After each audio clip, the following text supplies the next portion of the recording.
là de, en vrai, être dans l'ignorance, moi ça me va aussi. J'ai pas envie d'être 100% claire et lucide sur...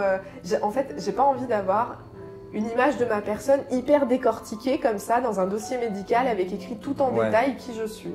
J'ai pas besoin de ça. C'est vrai. Vraiment pas.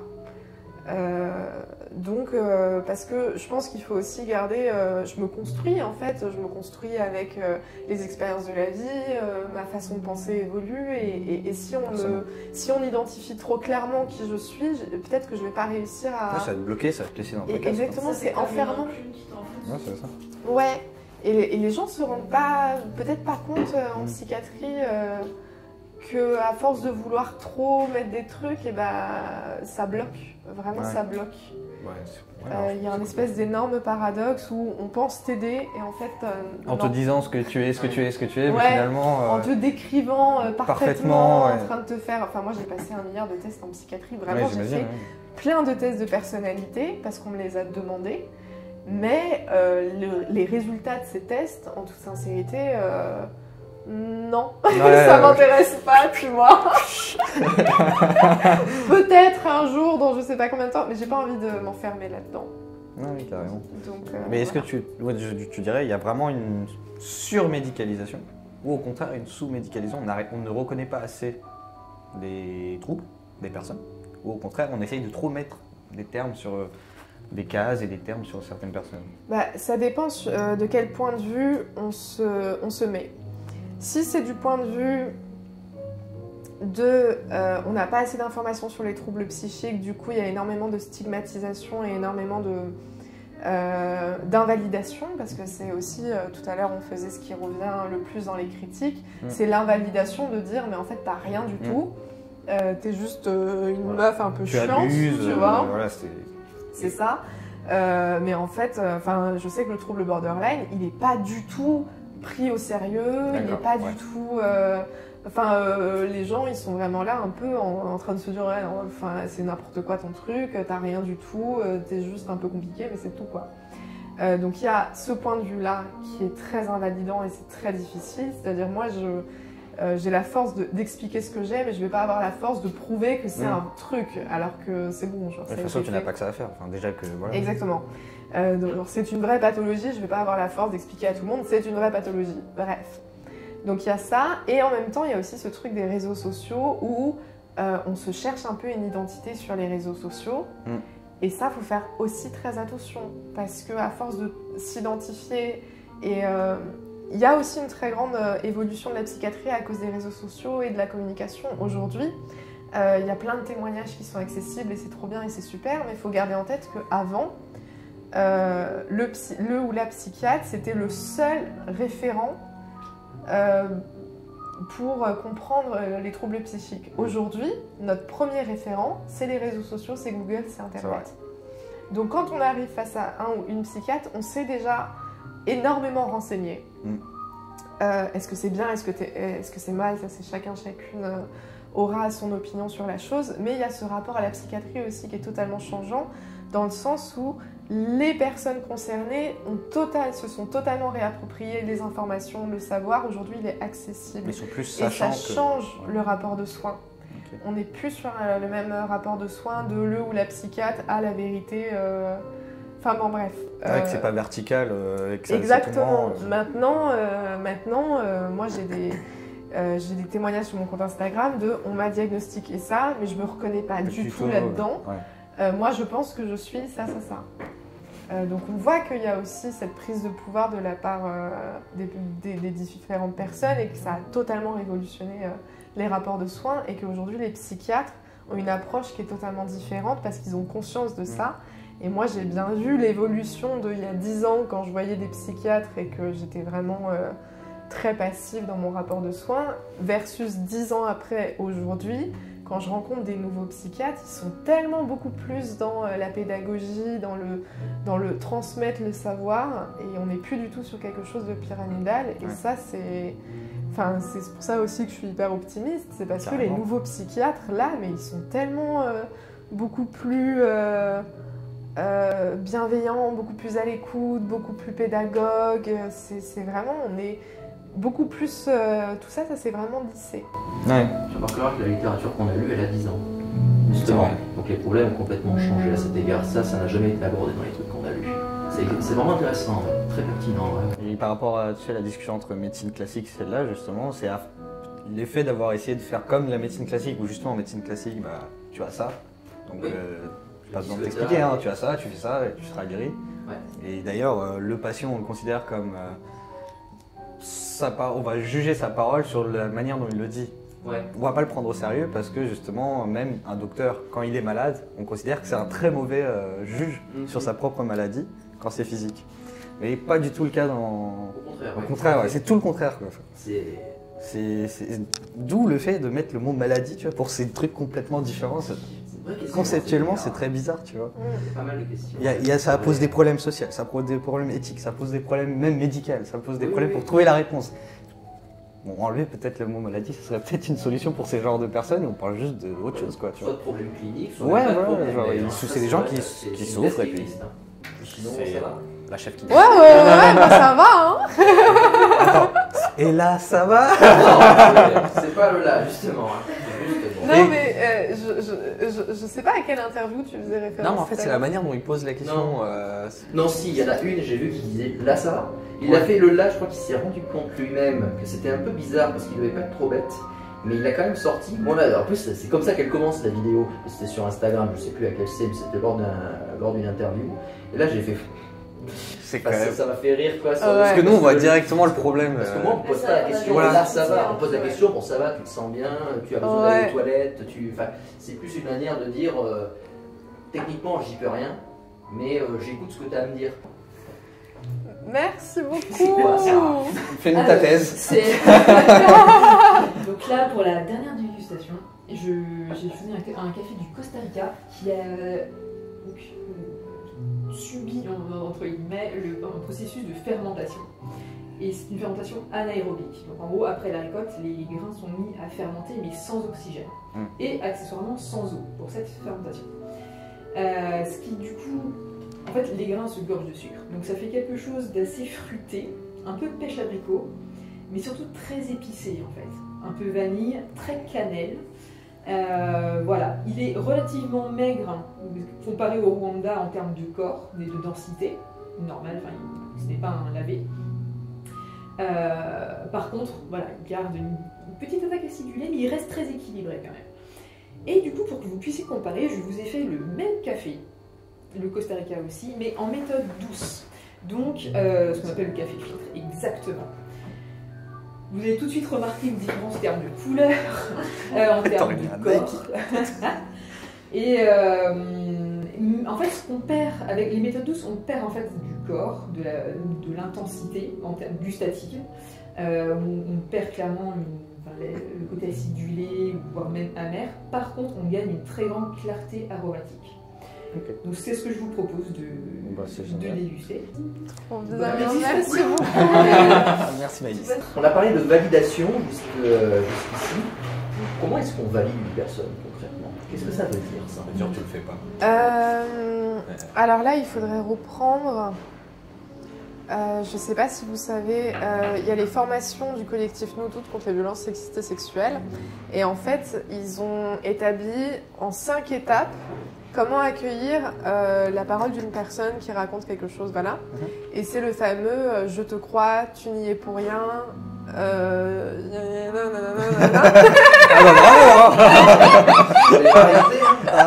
ne l'ai pas révisé en effet. Mais il y a des phrases comme ça qui ont été très bien identifiées. Il y a même un petit lexique de phrases qu'on commence de plus en plus à connaître un peu tous et toutes. Tu n'y es pour rien, je te crois. Les choses comme ça. D'accord. Donc voilà, mais sinon, on trouvera, hein, c'est pas un souci. Sinon, la meilleure, comment dire, je pense que la meilleure façon de réagir quand quelqu'un vous dit, bah voilà, en fait, on vient de me diagnostiquer d'un trouble psychique, il semblerait que j'ai ça. Ce qu'il faut comprendre, c'est que ce qui fait peur, c'est quand on comprend pas les choses. Ouais. Et moi, la première fois qu'on m'en a parlé, j'ai eu peur parce que je n'ai pas compris de quoi on est en train de me parler. Donc, moi, je sais que pour mes proches et pour mon entourage, par exemple, je me souviens que j'ai eu une conversation avec une personne où j'ai dit, où j'ai bien vu que la personne a flippé à ce moment-là. Et j'étais vraiment dans ce truc de, mais rassure-toi, je comprends que ça fasse flipper parce que ça me fait flipper à moi aussi en fait, parce que moi aussi je ne comprends pas. Et ce qu'il faut comprendre, c'est que en fait, la réaction qu'on peut avoir de oulala, je sais pas de quoi on est en train de parler, ça fait peur. La personne aussi est passée par ces stades-là en fait, et que finalement la meilleure façon d'accompagner une personne, c'est de la soutenir, mais on n'attend pas quelque chose. Moi, j'ai l'impression qu'il y a une pression énorme sur les proches parce qu'ils s'imaginent que c'est à eux de prendre en charge. Voilà. Et ils se sentent peut-être, dans une certaine sens, pas coupables, mais responsables. Ouais. Tu vois, ouais. Sauf que c'est pas du tout ça qu'on attend de nos proches. C'est ce qu'on va attendre d'un ou d'une professionnelle de santé mentale. C'est à un ou une psychiatre de prendre en charge la pathologie, de trouver des solutions, des traitements, des thérapies, etc. C'est pas du tout le rôle des proches. Donc il y a une pression sur les proches qui est exercée qui pour moi n'a pas lieu d'être du tout.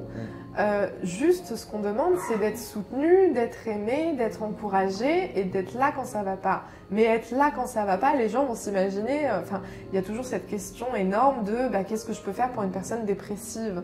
En fait, on n'attend pas des choses extraordinaires ou pas possibles parce que les gens se sentent un peu abattus en mode je me sens totalement inutile, je ne sais pas comment l'aider. Déjà, on peut lui poser la question de lui dire qu'est-ce que tu souhaiterais que je fasse pour toi. Et en plus de ça, ça va passer par des trucs mais tellement simples. Moi, je pense qu'il faut vraiment aller à la simplicité la plus...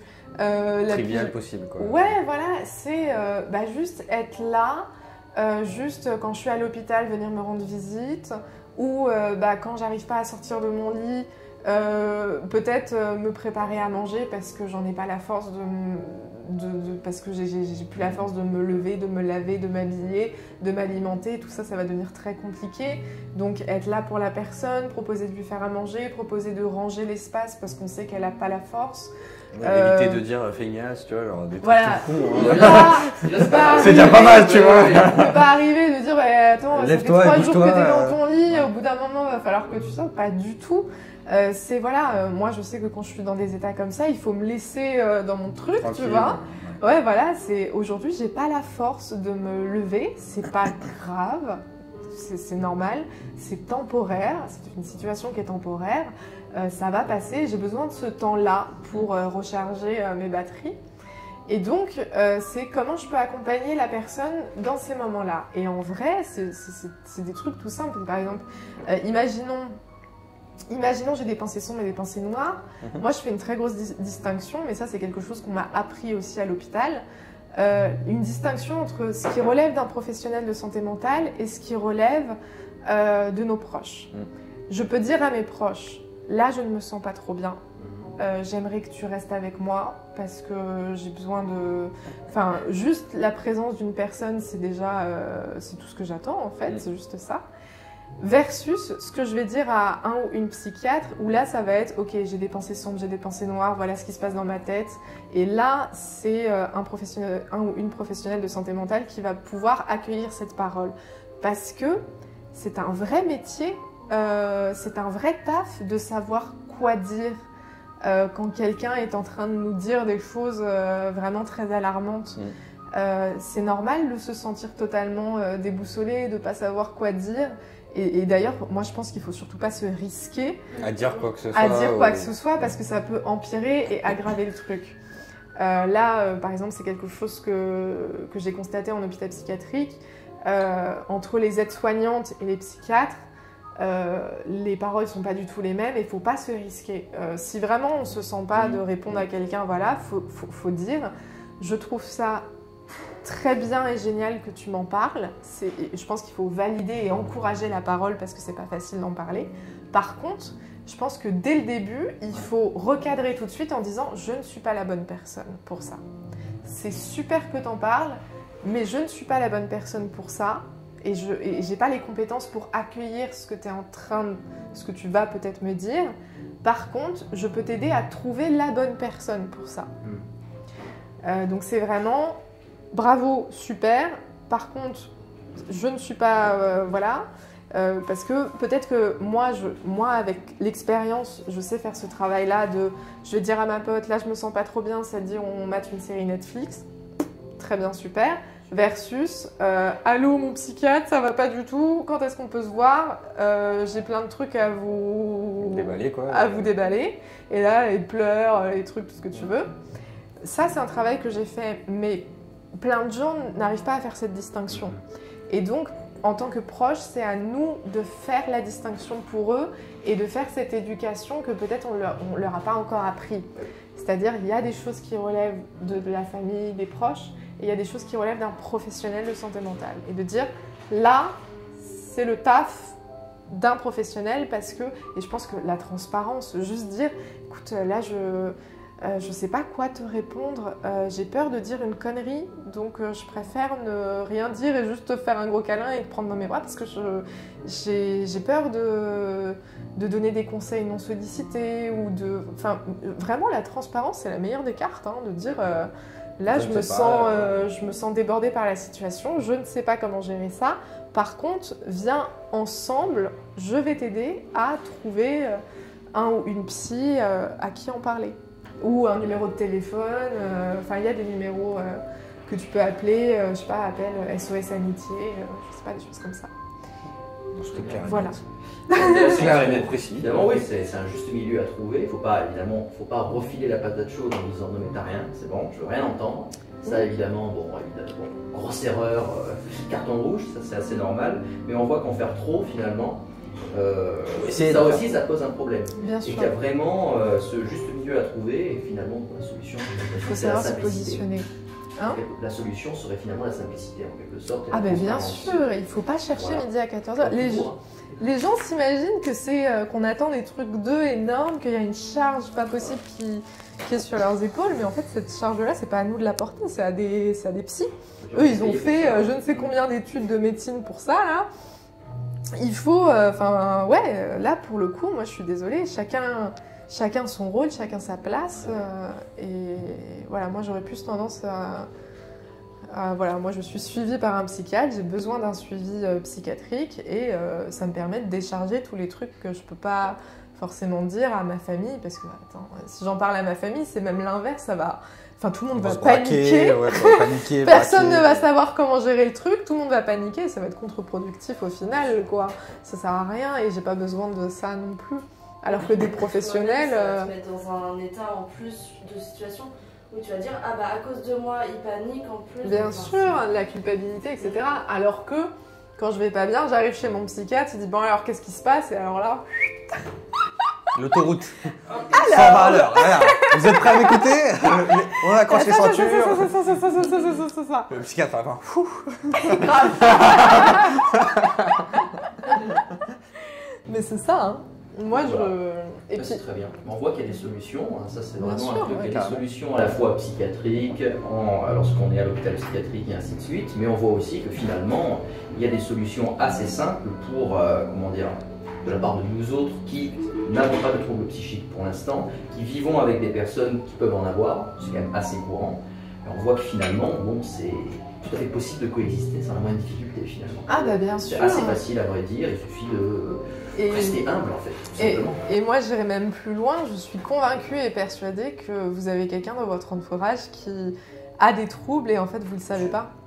Parce que ça peut être un membre de votre famille et vous n'êtes pas au courant, ça peut être une collègue de taf et vous n'êtes pas au courant, ça peut être un de vos potes et vous n'êtes pas au courant parce que une très grande majorité des messages Instagram que je reçois, c'est des gens qui vivent totalement cachés parce qu'ils ont peur de le dire. Ça peut être votre coloc et en fait vous savez pas. Et apparemment, c'est pas tout à fait normal et lambda. Mais bien sûr.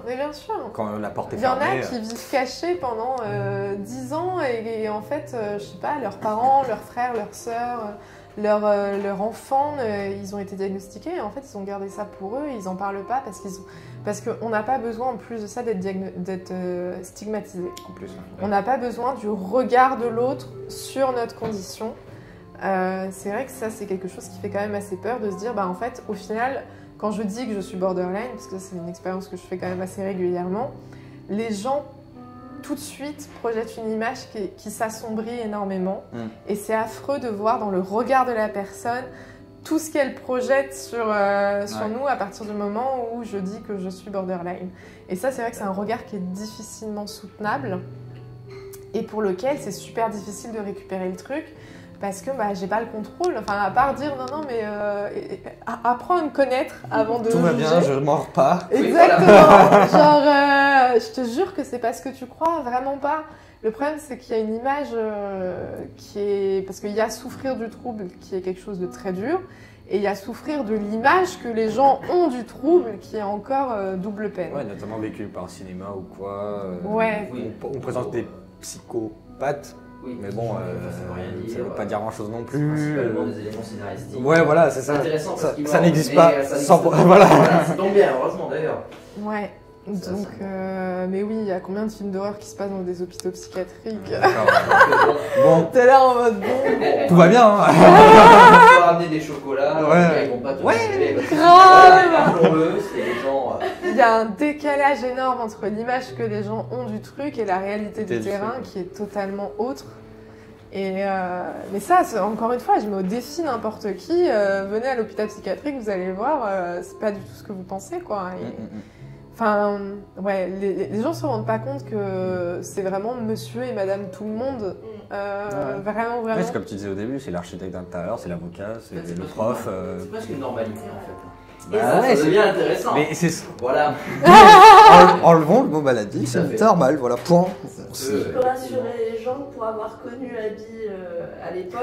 Elle était pire. C'était une personne totalement pétillante, enfin, il n'y a pas de souci quoi. Ouais, grave. Rien de stressant pour les autres, pour l'entourage. Mais oui, mais ça se voit, mais alors pas du tout. Donc, ouais. Et c'est pas contagieux normalement. Non, Vous allez tous être dans Ouais, la c'est live ça. après cette conversation. Je te jure. Finalement, presque le plus important, c'est pas tant de lutter contre la maladie elle-même que de lutter Contre les autres, quoi. bien sûr, mais de lutter contre la bêtise des autres. Ouais, c'est ça. Qui finit par être Plus. double travail, quoi. Yes. Qui paraît très problématique. Ah bah, à une époque, tu te faisais brûler, donc bon, pour Oui, ça, enfin bon, c'était il y a quelques c'est très clair que tu luttes plus contre l'autre que contre toi-même, tu vois. Ou on jetait dans l'eau, tu te souviens l'histoire des sorcières, tu la connais celle-là? Ouais, je la connais. Pour vérifier que si tu étais une sorcière, on t'attachait à une pierre, et on te balançait dans un lac, et si tu sortais de l'eau, donc tu étais une sorcière, mais vu qu'a priori personne ne sortait de l'eau, donc il disait, ah, dommage, N'était pas une sorcière, voilà. mince alors. Oups. Je te jure. C'est fifou, hein. On a été bon à une époque. Hein. Non mais c'est même pas il y a longtemps, quoi, je veux dire. Non, il n'y a pas si longtemps. 200 à 300 ans, Ça, 400. c'est pas très- Non, mais c'est vrai que oui, non, t'as raison. C'était ça. 400 ans, C'est vrai max. qu'on représente toujours les trucs des sorcières au Moyen-Âge. Alors que non, il y en a eu là, C'est quoi. beaucoup plus récent en vrai. Ouais, même moi là, j'ai failli faire la bêtise. Ouais. Non, c'était- T'imagines, c'est l'écart entre les premiers stoïciens et les derniers, enfin, je veux dire, il y a 800 ans déjà entre eux. Et pourtant, tu vois, Même l'écart il y a plus faible en vrai. parce que le- c'est ce que je veux dire, c'est ça. 1000 ans, là, on parle de. De même pas, c'est On là. va dire soir quoi. C'est fifou. Mais ouais, en tout cas, c'est un bon mot de la fin. Enfin, Yes. il faut lutter contre la bêtise des autres. Et...